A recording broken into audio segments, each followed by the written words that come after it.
Reclaim your original state of grace. I had this one teacher in school. There were a few that, you know, how they stand out because they loved their work. They were just great. They loved it. And she said, you all have an A. Now keep it. You see. Everybody's already whole, complete, and perfect at the level of their divine true self, eternal self. And I like what the Vedas say, that 10,000 of us can fit on the end of a piece of hair. That's how tiny we are. And we're brighter, each of us, than 10,000 suns. And as you know, the sun is a reflector reflecting our state of being, our love, our self. So the more love, that means the more you're allowing yourself to feel the love. Because the moment you hate, you now experience that. Just like they say, if you have a grudge, you have to make 2 graves, yours and the other person. Say, for a grudge, I'm going to get even. I'm going to get you if it's the last thing I do. And there's all the false ego. All the false ego. And that is perpetuated. You see, to reclaim your state of grace, that state of being, you have to, it's like you have to be in that state we have to be in that state of perfect harmony with the divine. And when we are, we don't worry, because we don't have big plans for the future. You're not in that. You're so in the now, and always what you're doing would be exactly what you need to be doing in that moment, because your state of grace is you're always remembering your God within, your divine, your partner, your beloved, and never forgetting. And it isn't that you're empowering someone else. That's where we get our power from. And you know, you shouldn't use technical mechanical terms to ever describe that which is divine. That's to try and say that the human mind is like a computer or something. No, and the computer is not like the human mind, the human even mind or brain. But let's go beyond what we think mind is.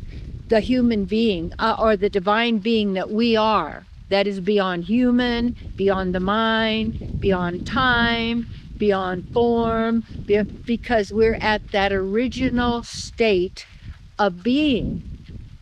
And we are honoring the eternal agreement that I like that, how that is stated by Shmuel Asher in his book, The Land of Meat and Honey. And he did a really good job for people in those 3 basic religions, Christian, Jew, and Muslim. And it's good.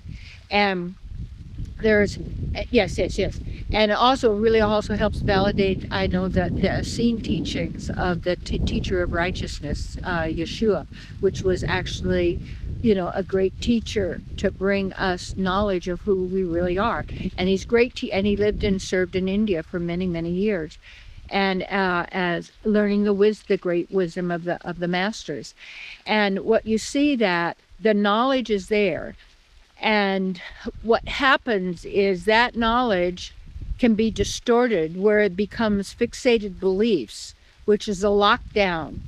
And then what we're done is we're giving the power to someone or something else outside of the divine, or the God present divine within each of us, that we are part of. And it's not that, and that is not part of us. We are part of that. You see that? So see, people don't understand. They want to minimize the divine. You can't do that. And because our source, our beloved, our partner, we're drawing from, there is no exhaustion. There is no tiredness. There is no what we have been perceiving as the only reality. You see.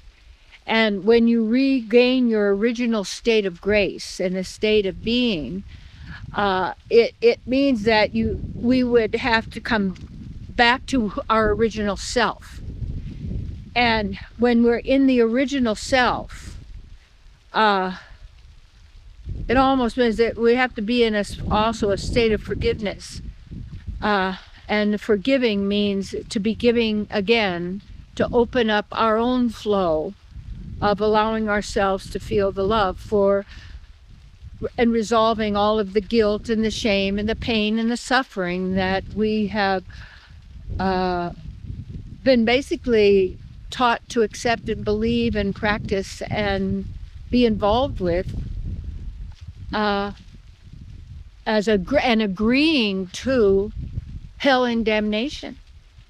And then another place called heaven, and who says you go where and where that is and what that is. And that is so common out there. When where is the heaven and the hell? And it's all these so-called states of being that someone else is describing.